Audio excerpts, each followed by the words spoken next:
Good evening, everyone, and welcome. Thank you for joining us tonight for this demonstration lecture with guest artist Chad Hayward. We are happy to have you all here. And if we have people I know from some of the participants I've already emailed from all over the place, so we would love it if you would post in the chat where you are from. And Chad, his work is actually part of a changing exhibit we have currently on display at the Robert C. Williams Museum of Papermaking. And those of you who are not super familiar with us, we are located in Atlanta, Georgia, downtown on the Georgia Tech campus. And this exhibit that he is a part of is called Ruminate, and it features 3 different artists who are pulp painters. Leah Basile-Lazarus, Chad, of course, and Andrea Peterson. And that will be on display through August 6th. So if you are local, we'd love it if you stopped into the museum and came and visited the exhibit. All right, so now to introduce Chad. He was born in New Jersey and then moved to Castle Rock, Colorado with his family at age 7. He attended the School of the Art Institute of Chicago and graduated with a Bachelor's of Fine Arts in 2017. He completed his MA in Studio Art at Eastern Illinois University in 2018, and he now lives and works in the Atlanta area. So everyone, let's give a warm welcome, or as warm as we can virtually at least, to Chad Hayward, and go ahead and take it away. Wonderful. Thank you so much, Anna. I really appreciate it. I just want to go ahead and start off and thank everyone at the Robert C. Williams Museum of Papermaking for this opportunity, and thank you all for being here this evening. I'm going to go ahead and start sharing my screen and begin our presentation here. All right, so this evening I will be talking with you guys about pulp painting and the papermaking process.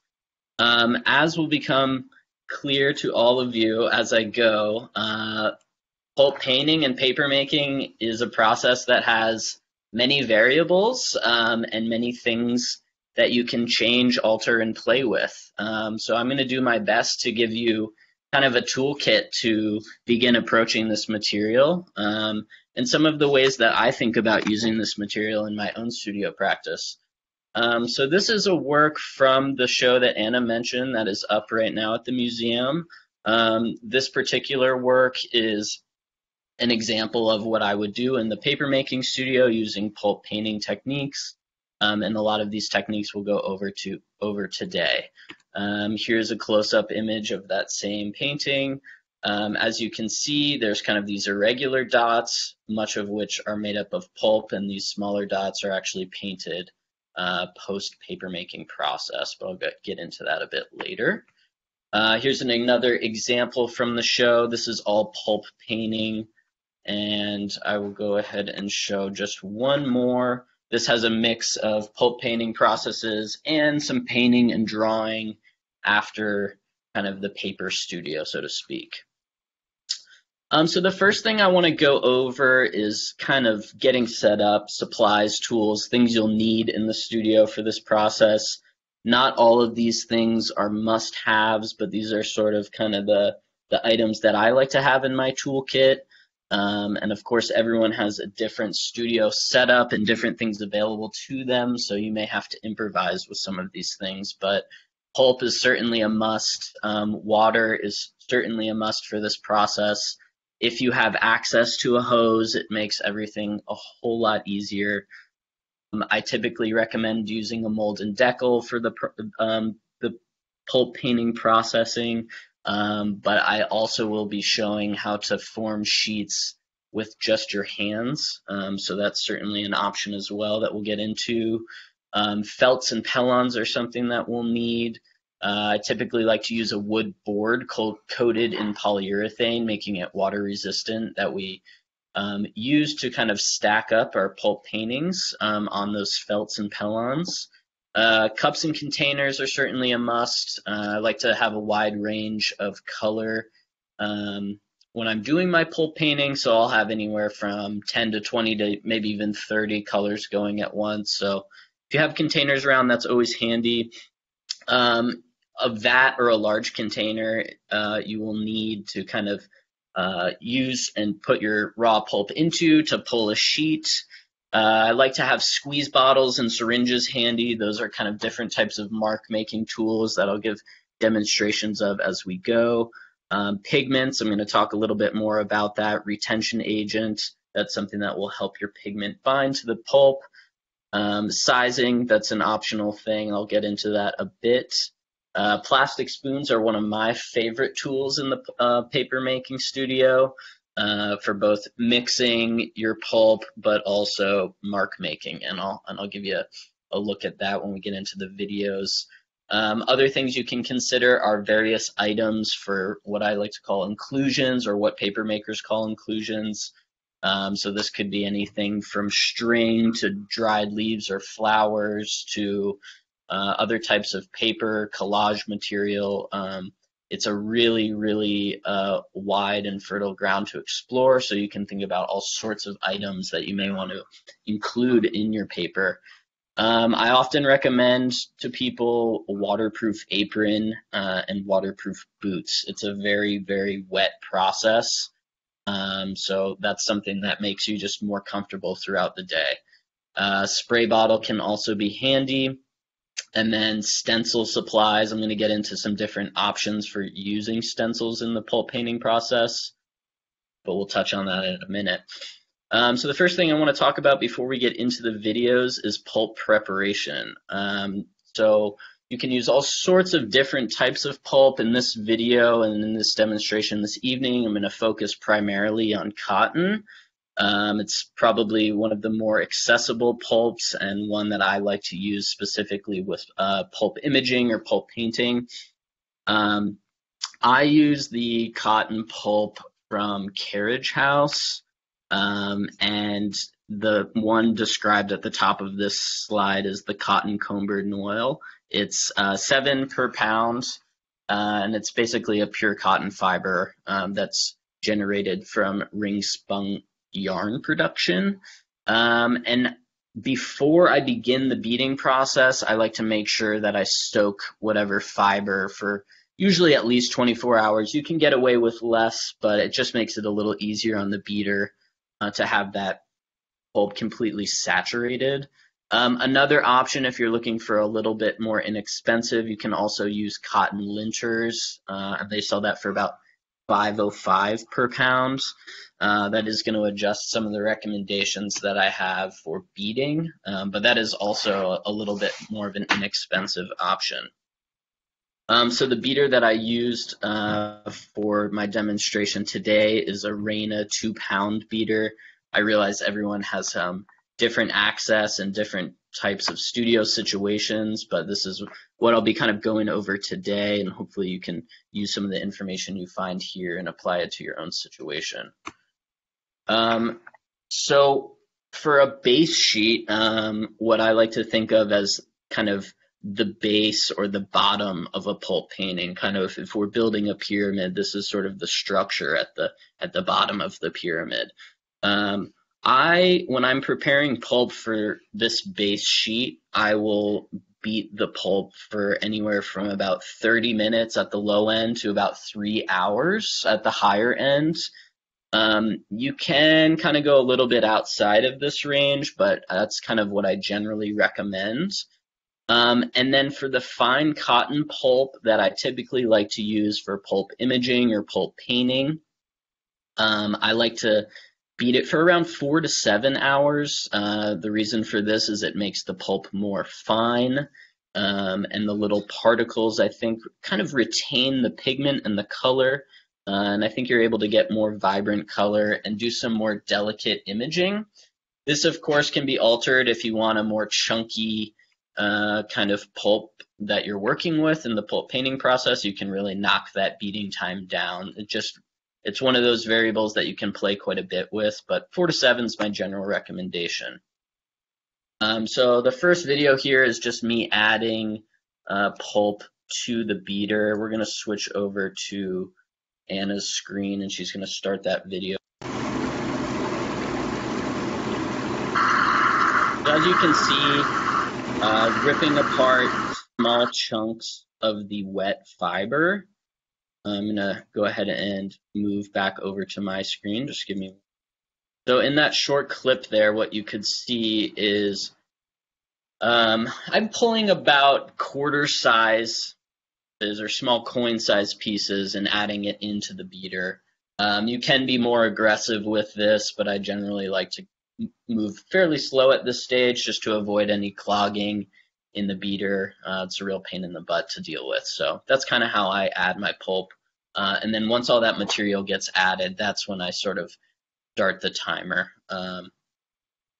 So as far as pigment goes, and what I typically like to use for my pulp painting, I've used a couple different brands, or I guess manufacturers.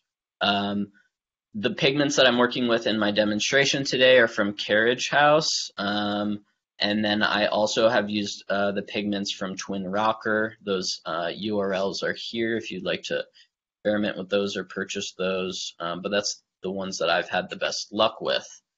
You may be asking, why are we using pigment? Why is it not dyed? What's the difference? The main reason is pigments are the only kind of true light fast colorants. They're chemically inactive and very stable, and they really just kind of bind to that pulp molecule or that cellulose molecule. So they're sort of nestled in between. Whereas if you were dyeing, it's more of a chemical reaction, and then kind of down the road, maybe not as archival and more susceptible to fading from sunlight and other elements. So I use pigment, and the pigments that I mentioned above are dispersed in water, finely ground and dispersed in water, and they can be combined with each other to pigment the pulp. And the image here is kind of an example of what a palette might look like on a day of pulp painting in the studio. Another thing that's sort of a must in my book is retention aid. And what this is it can be used in coloring pulps. It's basically a liquid agent that enables the pigment to adhere to the pulp. And it helps get you a stronger intensity. As you'll see in my video coming up, as we're adding the color, the retention aid assists the color to bind to that kind of pulp, and it gets it sort of out of the water. And one of the reasons for that is we don't want the pulp, when we're adding it to our base sheet or to what we've already worked on, we don't want it bleeding as much. So that's what this is for. Retention aid is extremely helpful in kind of achieving more vibrant poppy colors.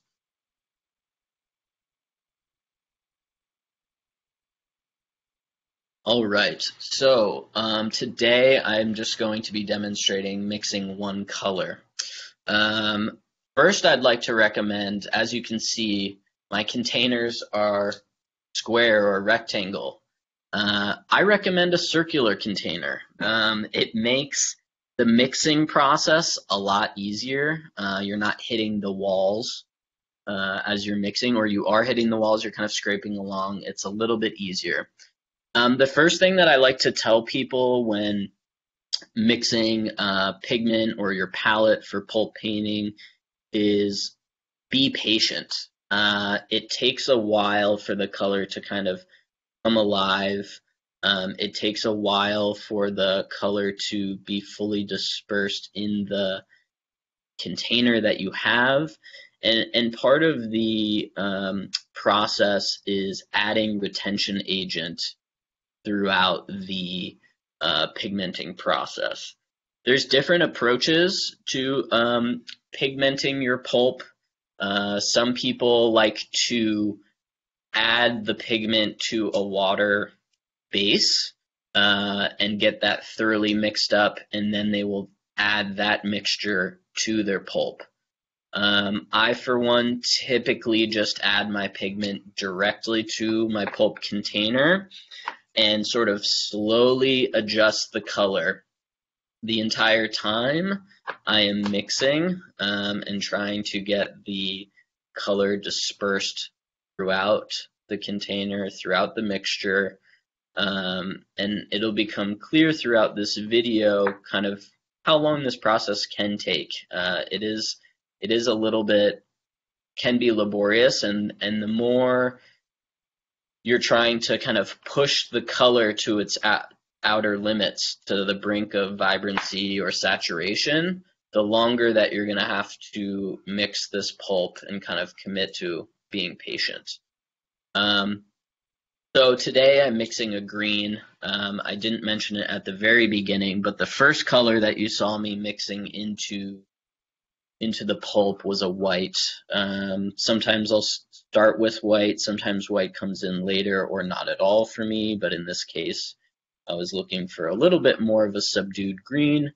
For me, color mixing is relatively intuitive. I don't come at it with a formula. I don't come at it with measurements.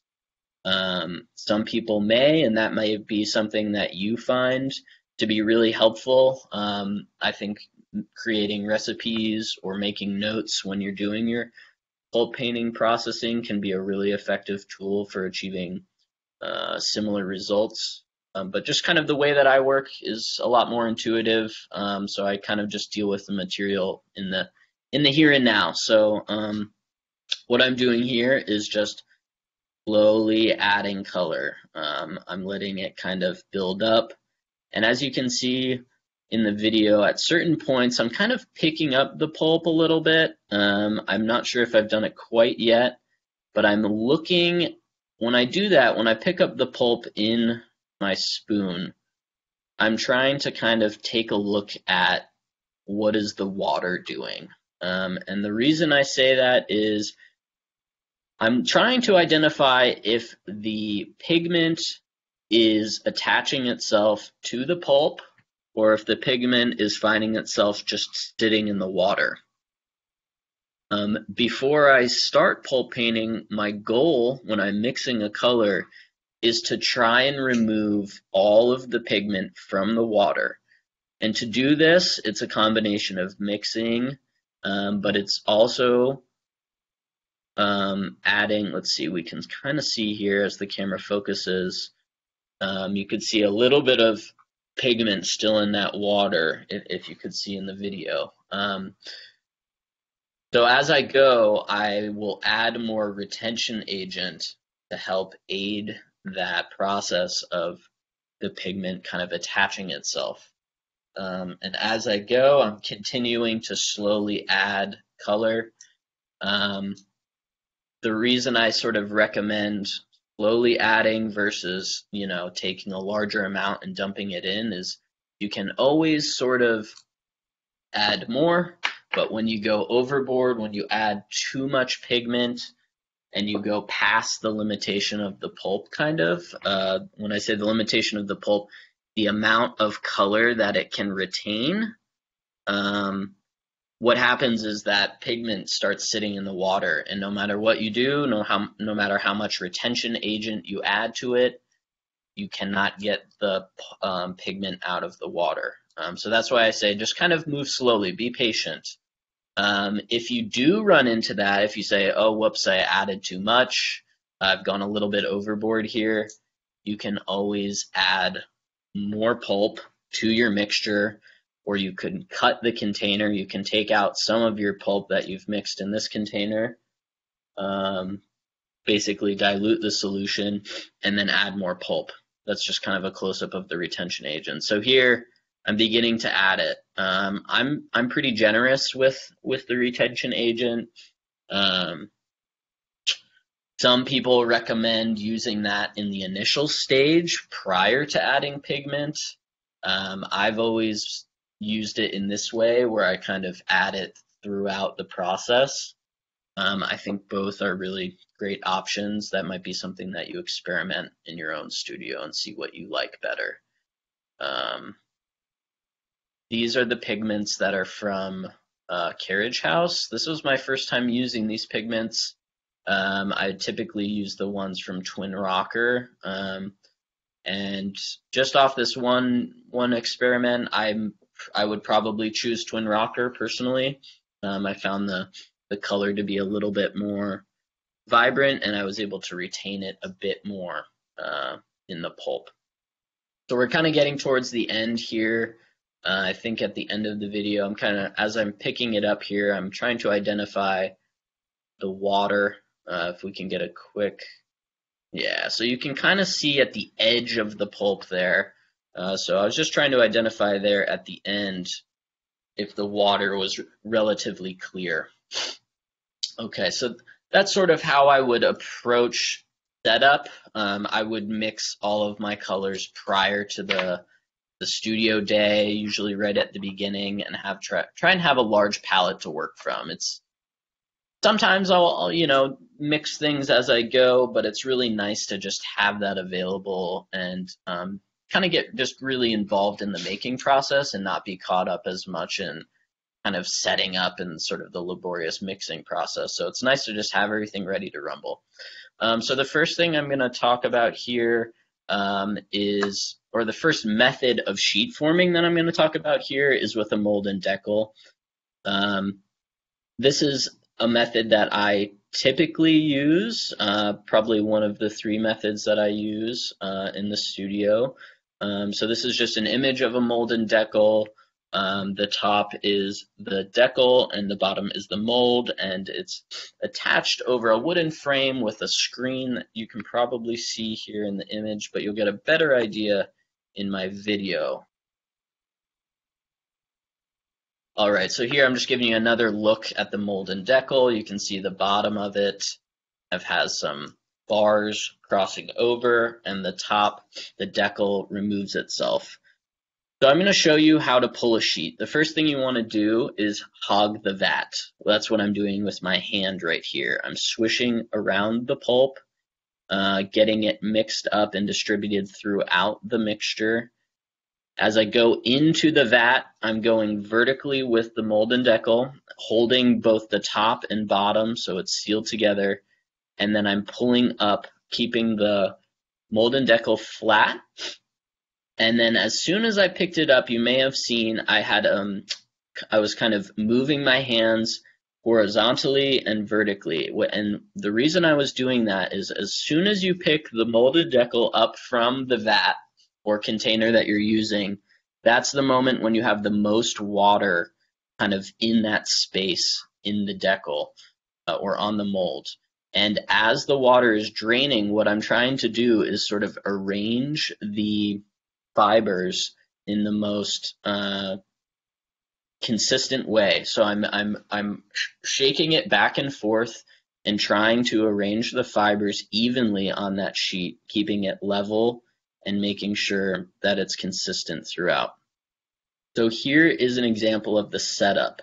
This is the wood board at the bottom with a completely wet felt and a completely wet Pellon. I've taken off the decal and now I'm scooching onto the Pellon. I'm pressing and pulling away. Now you can see here I'm a little bit close to the edge. Preferably you would want to be more centered in that Pellon, or if I had a smaller mold and decal, I would want to position the sheet so I could fit multiple sheets on one. I'm going to do another, I'm going to pull another sheet here so you can get another look at it. So before I do this, I should hog the vat. I want to make sure that everything is mixed evenly. This is especially important if you haven't pulled a sheet in a while and the vat's been sitting. And you'll see I enter the water vertically here, and I kind of pull towards me. And this is the part where I'm sort of shaking. It's kind of depends on the pulp, it depends on the water content, and it sort of depends on how much pulp you have in that vat. Also, your mold and decal can be a factor in how quickly or slowly your pulp is draining. And you'll see I enter the water or the vat at a vertical angle, pulling towards me, and I pull directly up, shaking the mold and decal both horizontally and vertically to try and get the paper to settle as evenly as possible as it drains.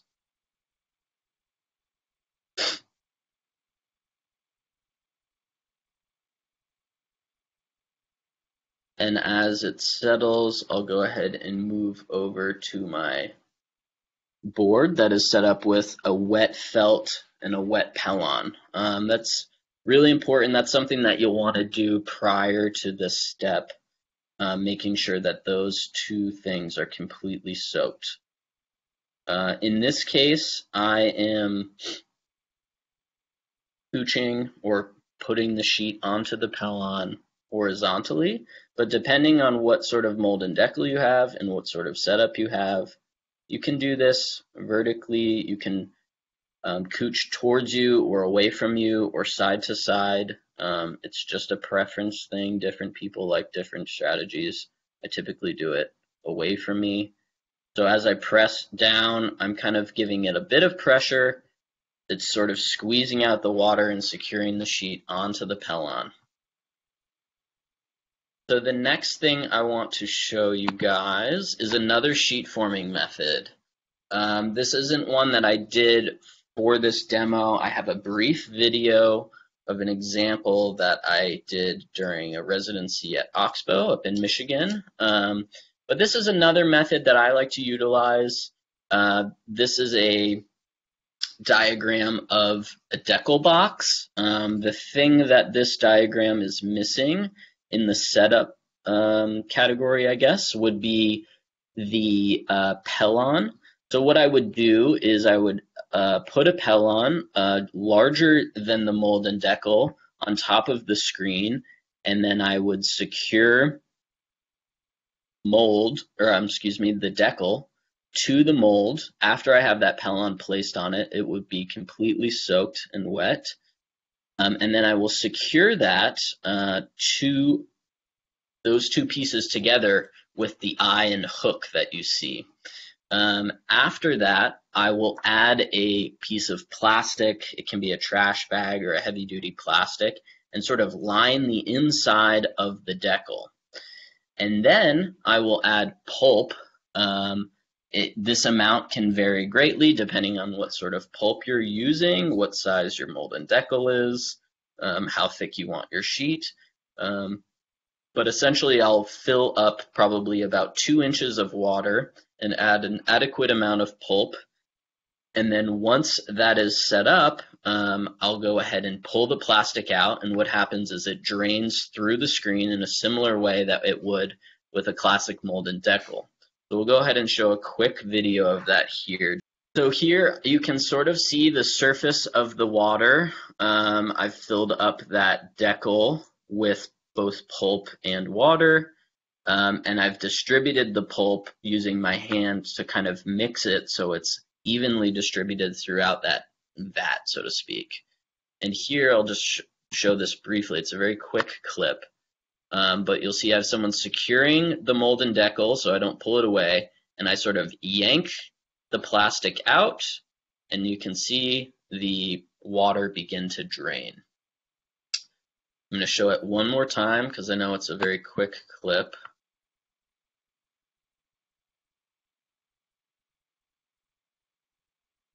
And then from this stage, you would take off after it's completely drained, and it takes a little bit depending on the pulp.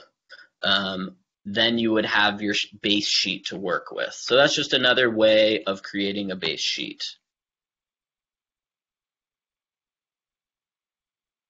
This video, it's a bit sped up. This is not my normal pace in the studio, but just to get through some different techniques that you guys can get an idea of. So here I have my base sheet shed up, and I have a container of pigmented pulp. And the first tool I want to talk to you guys about today, I mentioned the plastic spoon, one of my favorite tools in the papermaking studio. You could see I was sort of just using it and ladling on pigmented pulp to make these circular marks. Nothing too crazy. You can also use that to kind of spray or splash or move the pulp across the sheet. Here I'm using a syringe.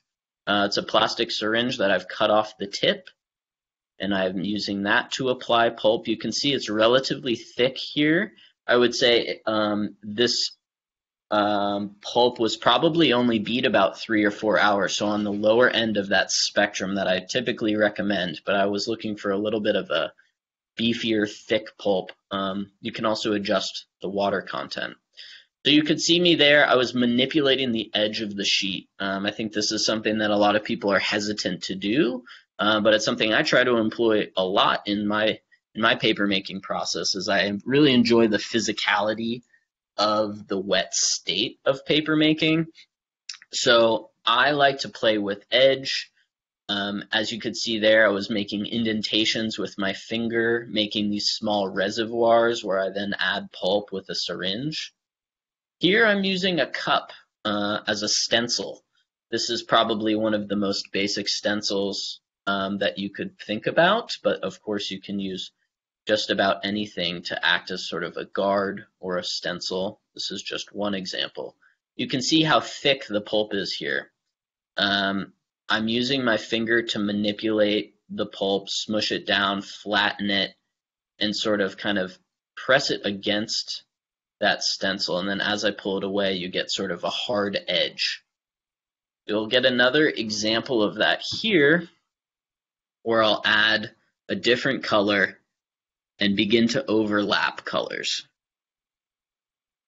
I'm not sure how clear it is in this video. This yellow is probably a little bit beyond what I would recommend in terms of pigmentation.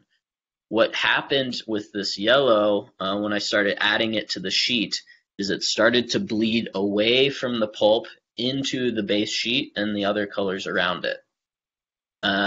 This isn't necessarily a bad thing. This can be something that you can use as a technique or as an effect. The thing I will caution you of is if you're in a group studio situation and you're using other people's pellons or felts, they can stain that pellon, they can stain that felt, so just be conscientious of that. But it can make an interesting effect or kind of bleed away from your initial mark. Here I'm using another example of a stencil. This is something I just found around the studio. It has little holes in it, and I'm adding pulp on top with a spoon. And I'm trying to encourage the pulp to kind of move through those holes. I would say this pulp is probably too thick for this technique. If I were to do it again, I would recommend using a finer pulp. This is on the thicker side for pulp painting. So you'll see I'm kind of trying to force it in there, but it's probably a little bit too thick for this particular stencil.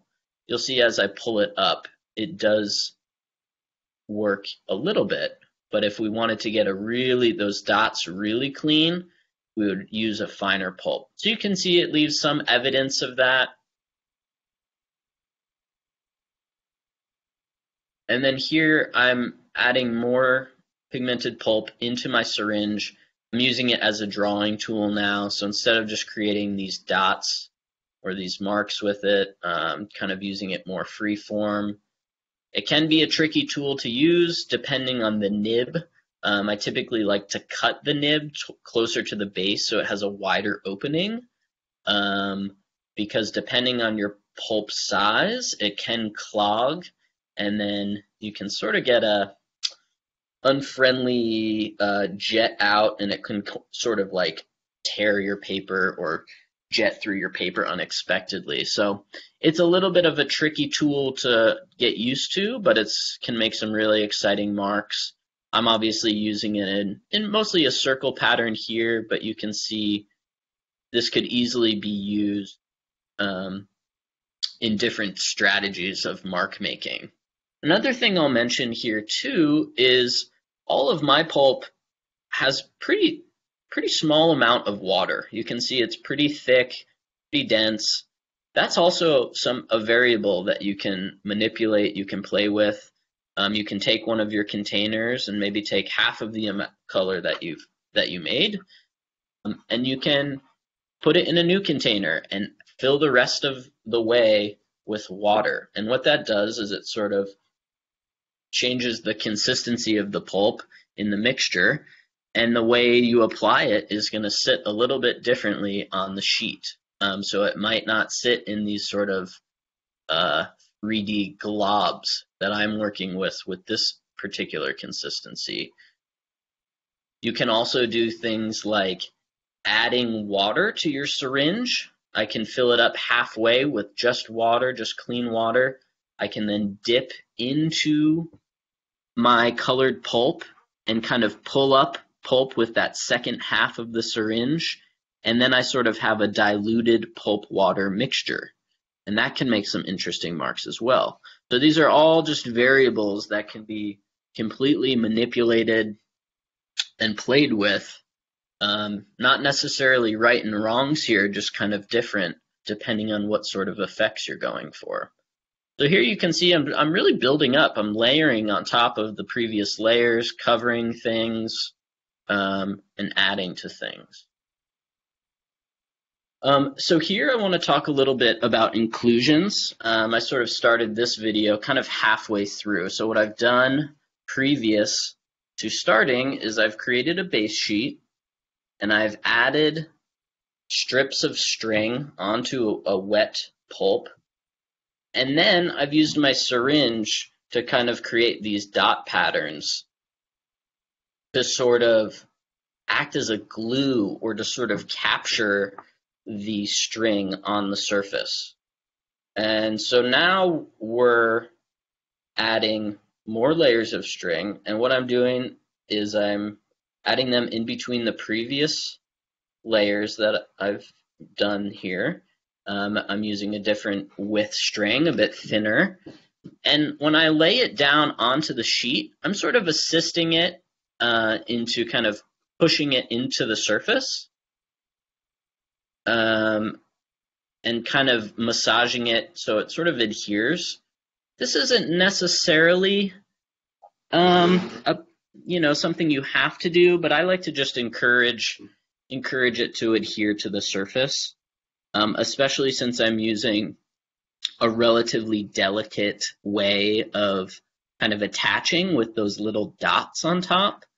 In other cases, if you're using, other methods of adhering or including that string, you may not need to kind of press into the surface like this. But I'm just sort of helping it along as I add it onto the piece.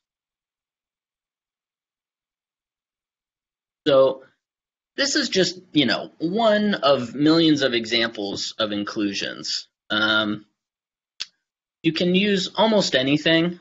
I typically like to recommend, if you're going to use, we'll talk about this later, if you're going to use a press to help flatten your paper after it's been created, I like to keep my inclusions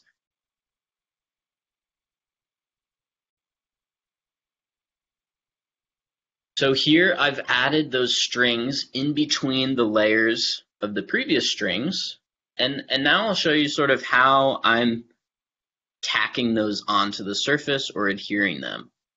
I'm thinking of the pulp here as sort of a glue.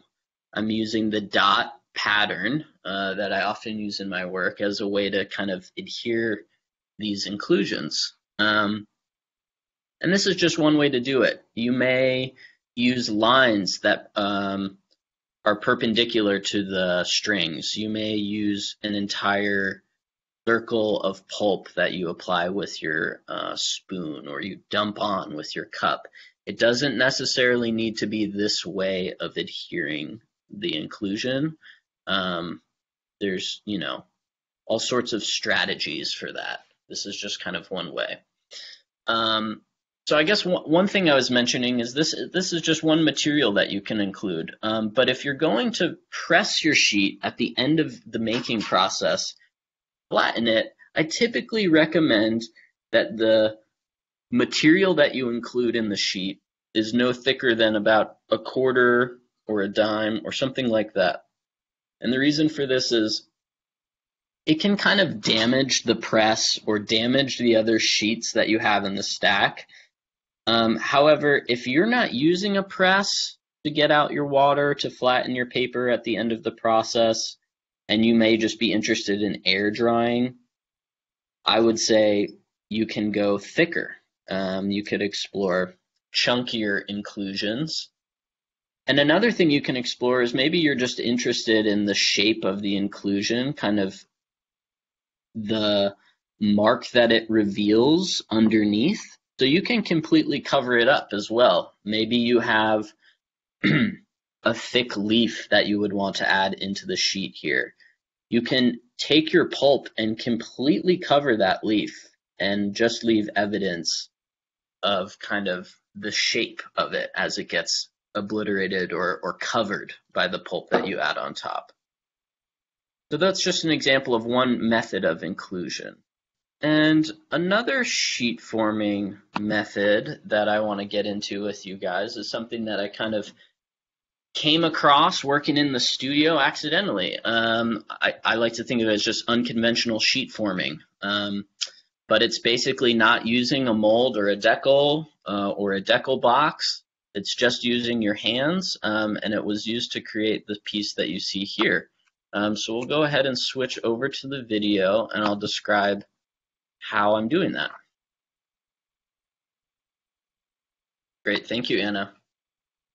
So to start this, what I do is I just pour out a container of pulp. The pulp does not have a ton of water in it. It does have some. And how I begin these sheets is I'm sort of manipulating the pile of pulp and trying to squeeze out the water and sort of force the paper fibers together. And one thing I'll say about this way of making a sheet is it's probably more fragile. There's something about the using a mold and decal that helps align the paper fibers, kind of create a stronger structure. This is a little bit more haphazard, and I'm sort of trying to force the paper fibers together. It certainly works, and it can make a very thick, strong sheet, but I would say in the wet stage, it's something to be aware of, that the structure of it is maybe not as strong. So what I've done here is I've just added one of my leftover pigmented pulps. I wanted to add that into the sheet, and so I've poured it directly on top of that base that I've created, and I'm just trying to kind of make a patty, really. I'm compressing the pulp into itself, and I'm trying to kind of force the water out of the mass in the center. And while doing this, you can use, just plain beaten pulp, or you could get experimental and just add all sorts of different colors to this kind of mass that you're creating, or this pile that you're creating as you're trying to shape your sheet. Now I'm just shaping this in sort of a circle, a fairly simple shape, but you may be interested in creating something more specific, and that's certainly something that you could do with this technique. I would say it's not the best technique for a precision type shape, but if you're looking for something relatively organic, and you enjoy sort of manipulating material with your hands, I challenge you to maybe try something like this out. It's one of my favorite ways to work with paper. It's very physical and pretty rewarding to just kind of, it feels like you're creating it out of nothing. So I've kind of established a base sheet. Now I'm sort of creating small indentations with my finger. I know it's a little difficult to see, but when the pulp is wet, it sort of has a body to it, and I'm smushing into that base sheet and creating these reservoirs. This is something I often do in my work, and after I've made those reservoirs, I'll sort of use them as little containers, pigmented pulp. And this is a good example of the yellow that I was talking about. You can see here how the water surrounding the pulp is yellow and sort of siphoning off, so that's not completely retained. It can be an interesting effect here. It's going to kind of bleed into the base sheet. But I'm just quickly filling up those and thinking about pattern here. And as this develops, I'll be thinking about other layers and other techniques that I can integrate into this sheet. So here, I'm going to do another example of inclusion. This is going to be a little bit more haphazard. I'm just taking string and smushing it into the surface. Thinking about another methodology of repetition, using a more physical material that's not paper, and adding that into my sheet. You can see I'm just kind of helping it into the surface there, just like we were on the other inclusions, using string of different widths.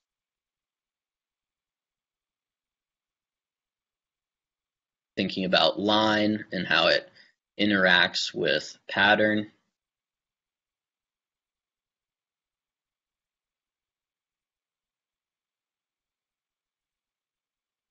And another thing I'll mention here too is in the in the work that you saw on the slide previous to this video, there's a hole in the middle. And this is something you can do with any of the sheet forming processes, but you may not be interested in creating a whole sheet. You may be interested in creating holes or divots or other things in your sheet. So you can pull away pulp from your structure.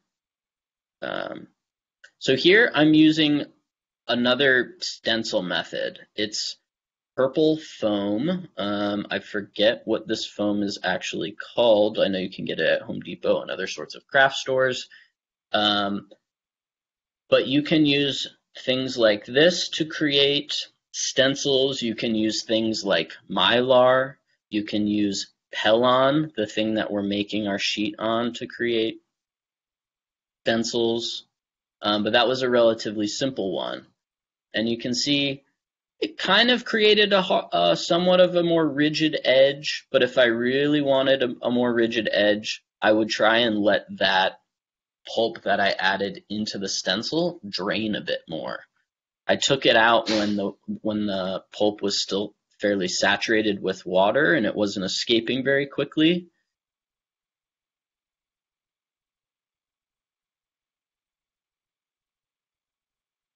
So here I'm just going on top, adding more layers, adding complexity, just kind of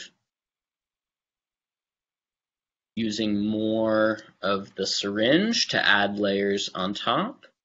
I used the drawing of the syringe to kind of create that circle, but now just sort of using more of the clumps, more of the dots, adding to it, kind of just going right over those inclusions.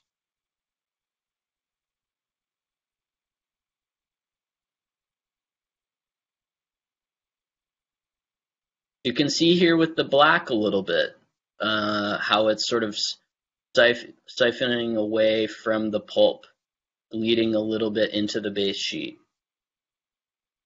That's okay, but that's just something to be aware of.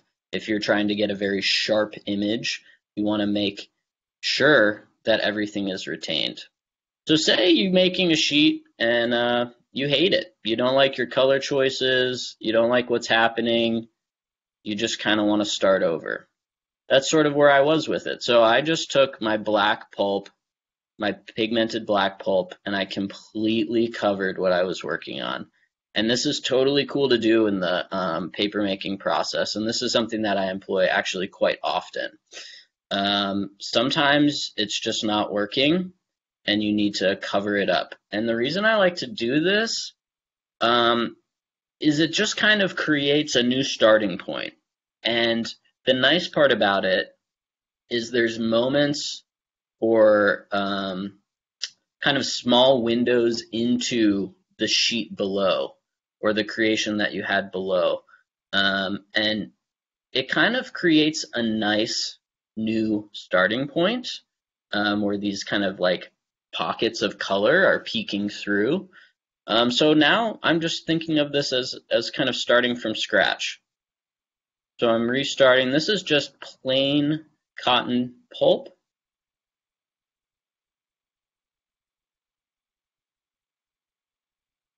And I'm using that syringe to draw with, kind of going over my mark making and using that finger again to physically manipulate the surface.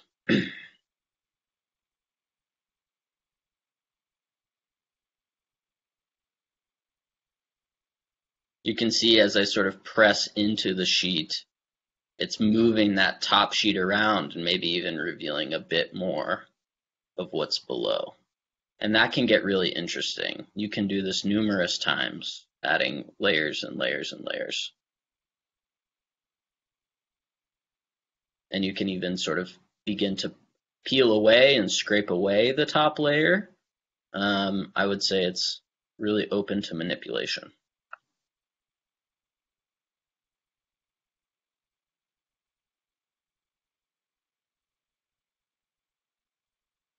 So here, sort of just, again, adding more pulp to those reservoirs I've created.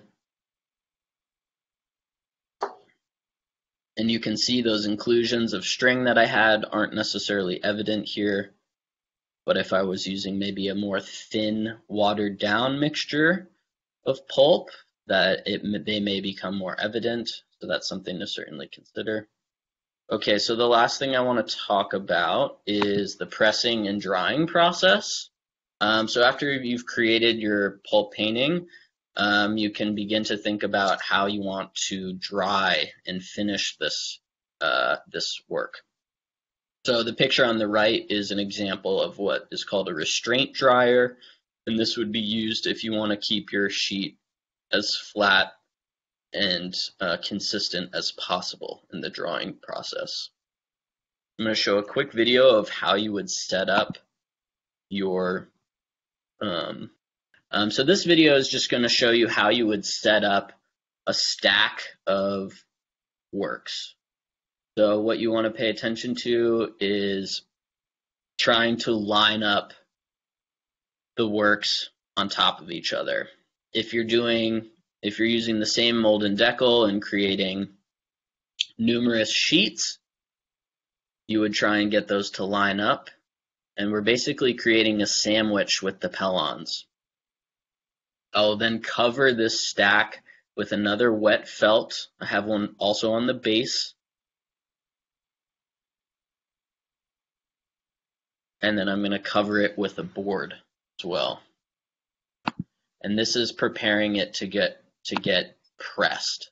And this is just one technique to finish your sheet. You don't necessarily have to use this. So this is an example of a press that I'm using here in the studio. It's a hydraulic press, and how I would go about setting this up is I have numerous boards to the side that you saw I have my stack set up on. I would insert these boards into this, try and make sure that they're centered, and then I would add my board sandwich, so to speak, or if I had multiple sandwiches, I would stick that in and then begin to compress those boards till about 2,000 pounds of pressure. This can vary depending on your press and depending on your situation. That's just one way to kind of flatten and get some of that moisture out of the pulp. So I'll show a video of what after it gets out of the press. So here it may be a little tricky to see, but the sheet has gotten significantly flatter. It's taken out some of that body that it has when we have more moisture in the sheet. And this can be sort of a tricky part of the process, kind of peeling off the paper that you made. And this is the one, if you remember, that I made with sort of an unconventional sheet forming style. And the reason I want to bring this up is this sort of structure is a little bit more fragile than a sheet. And so when you're peeling this up, you have to be extremely careful not to rip it. And you'll see sort of here on the edge that I'm finding places that are giving away and potentially beginning to rip, kind of trying to mend that a little bit by smushing it together and finding another place that's maybe a little bit easier to pull away from. And then I'm moving this onto a dry Pellon where I'm going to go ahead and let this piece air dry.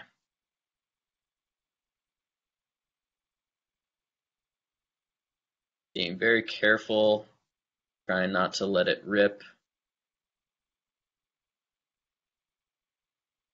And then this leftover Pellon, you'll want to rinse off all of this pulp before it dries. That's something to pay attention to as well. And just kind of mending the corners there, getting it ready to just dry out. I'll use a rack typically and just dry it right on the Pellon. Here is that inclusion one, so you can probably tell from the video it's a bit flatter than it was with all of the water in it. I'm just going to move that onto my stack. We're just going through these quickly. And then here you can see that piece. Something that's interesting that happens in that sort of pressing process is some of the colors, or especially if you have a little bit more of a physical surface, they kind of get smushed down and almost kind of blend into each other, so you can get some happy surprises with that. And show you just an example of what those looked like after air drying. So air drying is going to make your sheet a little bit more wavy, have a bit more character to it. You can see these are more physical. They're kind of bending and drooping around the edges.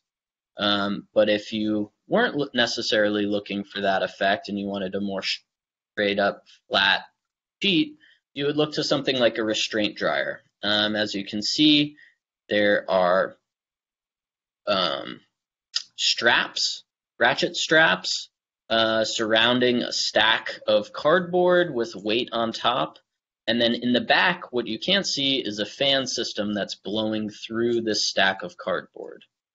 And how you would go about setting this up is you would basically have 2 pieces of cardboard, 2 blotter sheets, and after you've pressed your paper, gotten out a lot of that moisture, you would add your paper in between these 2 sets of blotters, and then again another sheet of cardboard. And you can use a whole stack of that in your restraint dryer depending on your setup. That's typically how it goes. I know we're running very short on time. I've gone a little bit over, so I apologize. But one thing I just wanted to mention and encourage you guys is thinking about the paper process and how it fits into the other materials that you're working with. For me, the paper making process is very exciting, and I use it sort of as a gateway into my other work.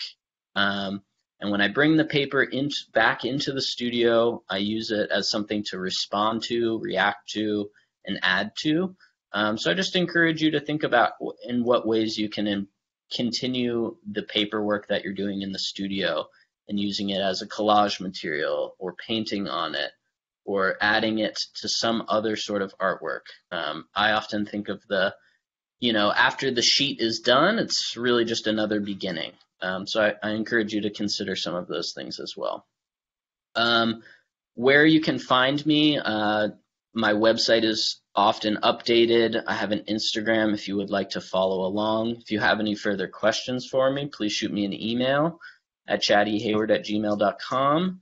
If you'd like to see more of my work, there's some at Kylan Art in Atlanta, and I'm currently an MFA candidate at the University of Georgia. So if you're ever in Athens, let me know. Come say hello. Thank you so much, and if we have any time, I'd love to answer some questions. Thank you guys so much. Thank you, Chad, for your wonderful presentation. We are a few minutes over. We will spend about the next 10 minutes in Q&A, but if you need to go ahead and hop off, I totally understand. For those of you that are need to go, I do want to mention all of the information about the exhibit and our programs are on our website at paper.gatech.edu. So thank you everyone for attending. The Ruminate exhibit is on display, so if you're in the Atlanta area, please check it out. And we will spend the next few minutes with questions, and it looks like there are a bunch of questions in the Q&A. And also one last thing before we move on to questions, sorry. If you would like to support the museum, please visit the link in the chat to do so. This program, we were able to offer it for free due to some donations in the fall, and so if you would like to continue to see free programming from us next season, please do support us. We really appreciate the assistance so that we can offer free programming for everyone. So thank you everyone for coming. We're going to transition over to Q&A for those of you who are able to stick around for a few extra minutes. Jerusha, do you want to handle some of the questions? Yes, there was a question whether you could use a rolling pin to press water out of your paper. Yeah, that's a great question. Thank you. Sorry I didn't get a chance to touch on some alternatives if you don't have a press. Yes, you absolutely can use a rolling pin. You can also use a brayer that one might use in the printmaking shop. What I would recommend if you're looking for a method like that is I would take some dry felt. I would put out a dry felt, put out a dry Pellon, put your artwork down, and then another dry Pellon and another dry felt.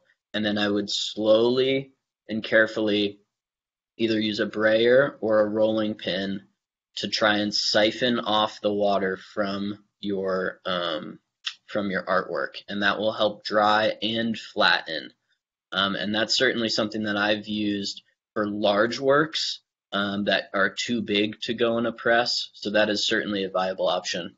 You may have to just be patient and may even have to use multiple felts because they'll become saturated if you have multiple works that you're trying to dry.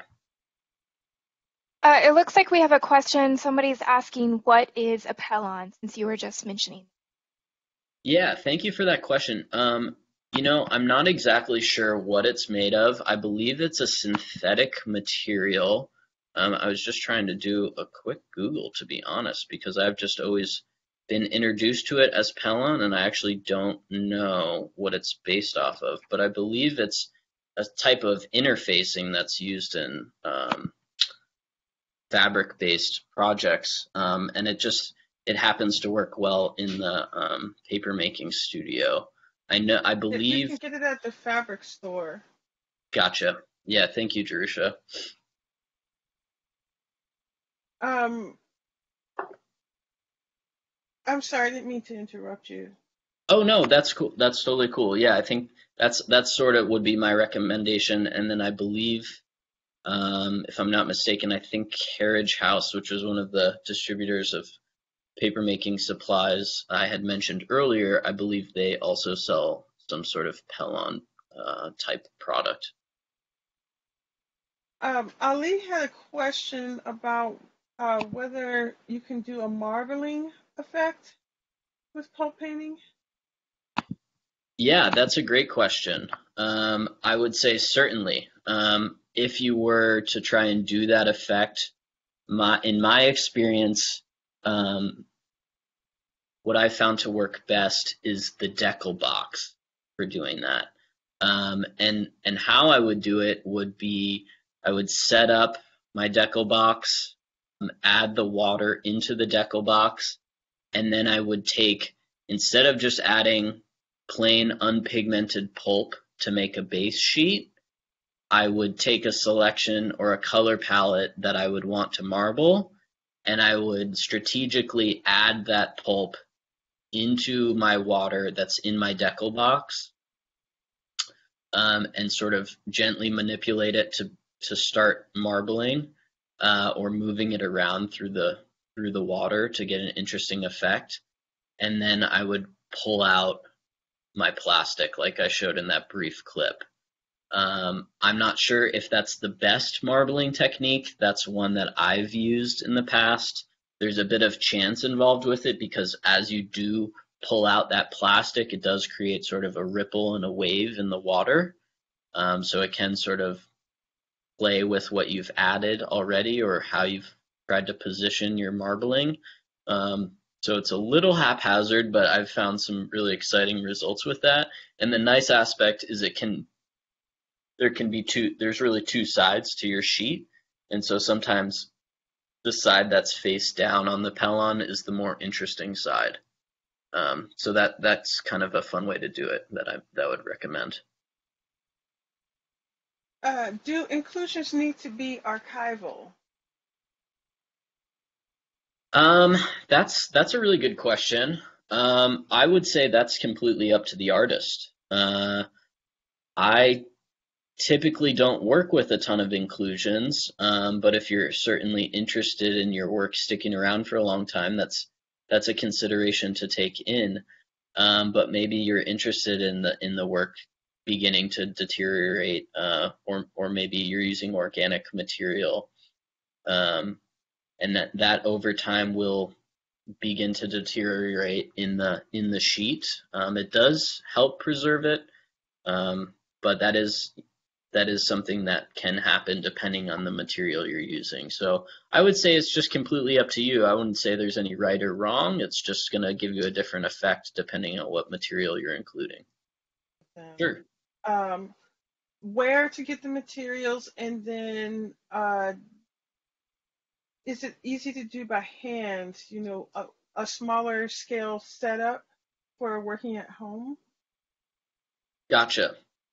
Yeah, so for materials, I would recommend Carriage House, or I would recommend Twin Rocker, and Jerusha or Anna, you may also have some suggestions in terms of materials. I don't know what you guys typically use, but they certainly have many materials, including, I think, mold and decals. And in terms of making a setup at home, I think, yes, it is doable. One thing that you could consider if you don't have a beater or a means of beating pulp, access to a facility, you can consider, I believe, some of these companies like Carriage House will sell beaten pulp to your preferences. It's certainly more costly, but they will beat different types of pulp at different durations for you, so you could potentially order a bucket of pulp, and that will make things much easier for you. And you can definitely do paper making at home. You may have to get creative with some of the tools and the facilities aspect. I'd recommend probably doing it outside if you can. It's very wet, kind of messy. So if you can do it in a space where you can get wet and a little bit messy and even have access to a hose or running water, that'll make your life a lot easier. And that is probably it for the time that we have with questions. We may do one final question.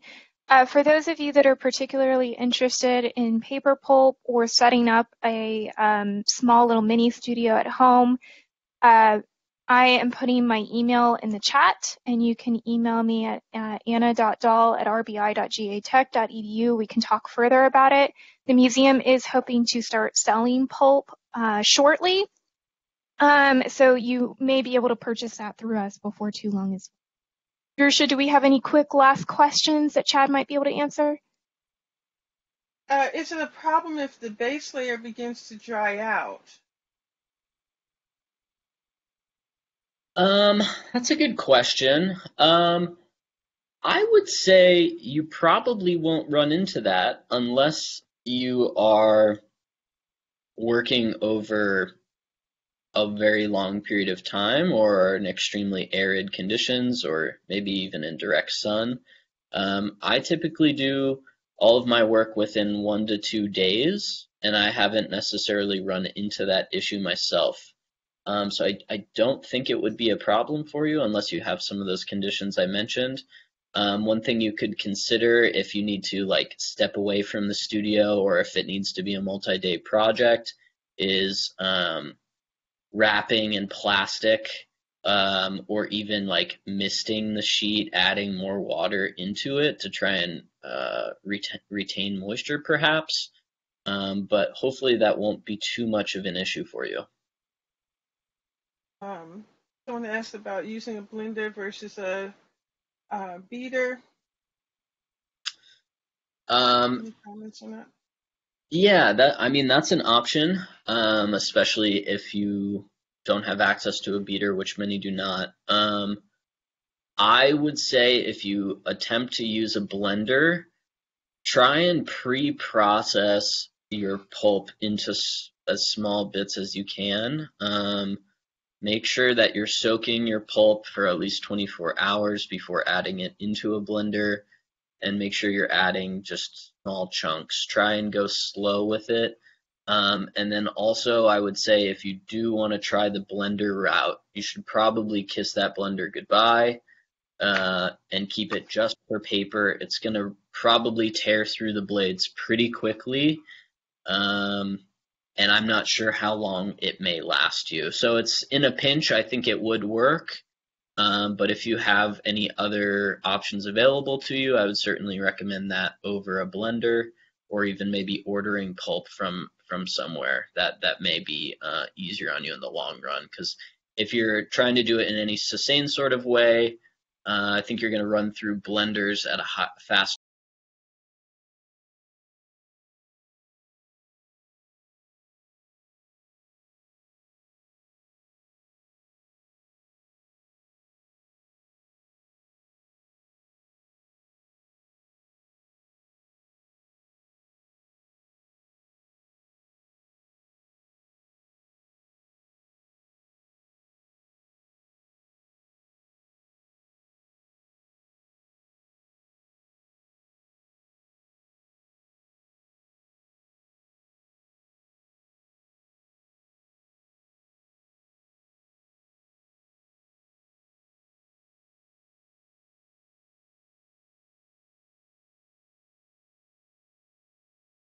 Yeah, for sure. You'll have to be more patient with it, probably do smaller quantities.